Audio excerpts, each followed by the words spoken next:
মোৰ বন্ধু বান্ধৱীসকল তোমালোক সকলোকে পুনৰবাৰ আমাৰ এই চেনেলটোলৈ স্বাগতম জনাইছোঁ। ফাইনেলি গুড নিউজ আহি গ'ল। বাণীকান্ত কাকতি এৱাৰ্ড অৰ্থাৎ প্ৰজ্ঞান ভাৰতী স্কীমৰ নতুন যিখন লিষ্ট, সেই লিষ্টখন আহি গৈছে। এতিয়া এই লিষ্টখন তোমালোকে ক'ত পাবা, কেনেকৈ চাব পাৰিবা? এতিয়া তোমালোকে বহুতেই ক'বা যে এই লিষ্টখন আমি আগতেই পাইছোঁ। গতিকে তোমালোকে আগতে পোৱাটো সঁচা, কিন্তু এতিয়া আকৌ নতুনকৈ আপডেটেড লিষ্ট এখন আহিছে।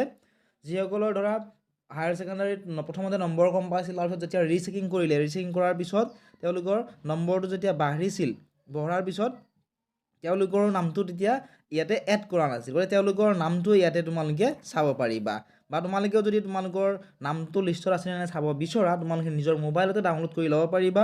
ষ্টেপ বাই ষ্টেপ দেখুৱাই দিম, ভিডিঅ'টি শেষলৈকে চাই থাকা। তোমালোকে যিকোনো এটা ব্ৰাউজাৰ অ'পেন কৰি ল'বা, আৰু ব্ৰাউজাৰটো অ'পেন কৰি তোমালোকে চাৰ্চ বাৰত বাণীকান্ত কাকতি এৱাৰ্ড বুলি লিখি তোমালোকে ক্লিক কৰি দিবা। ক্লিক কৰি দিয়াৰ পিছত এনেকুৱা ধৰণে আহিব। ঠিক আছে, তলত যিটো ইয়াতে তোমালোকে দেখিবলৈ পাবা director of higher education Assam, ইয়াতে ক্লিক কৰি দিবা।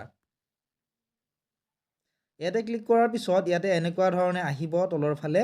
তোমালোকে ভালদৰে চোৱা, ইয়াতে তোমালোকৰ চোৱা বইজ আৰ্টছৰ PDF টো ইয়াতে দিয়া আছে, যিসকলে আৰ্টছ লৈছিলা। ঠিক আছে, তাৰপিছত আছে নেক্সট আছে বইজ কমাৰ্চৰ PDF, তাৰপিছত boys science, boys vocational, girls arts, girls commerce. ঠিক আছে, এনেকুৱা ধৰণে তোমালোকে PDF কেইটা পাবা। এতিয়া তোমালোকৰ বহুতে হয়তো ভাবিব পাৰে যে এইকেইটানো কি, অৰ্থাৎ তোমালোকে যদিহে ছায়েন্স লৈছিলা, তেতিয়াহ'লে যদি ল'ৰা হয় তেতিয়াহ'লে বইজ ছায়েন্সৰ এই PDF টো ক্লিক কৰিলে তোমালোকৰ নামটো ইয়াতে আছেনে নাই চাব পাৰিবা। ঠিক তেনেকুৱা ধৰণে তোমালোক যদি ছোৱালী হয়, তোমালোক ধৰা আৰ্টছ পঢ়ি আছা, ছোৱালী হয়, তোমালোকে এই যিটো PDF আইকন আছে, তোমালোকে ইয়াত দেখা এই যিটো PDF আইকন আছে এইকেইটা, এই PDF আইকনত তোমালোকে ক্লিক কৰিব লাগিব।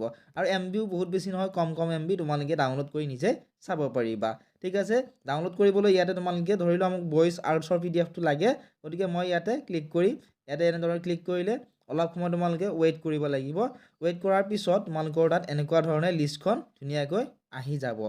লিষ্টখনত তোমালোকৰ serial number, district code, district name, name and address of the institution, তাৰপিছত নেম অফ দ্য কেণ্ডিডেট, আৰু ইয়াতে তোমালোকৰ নাম্বাৰসমূহ, ফোন নাম্বাৰসমূহো ইয়াতে দি থোৱা আছে।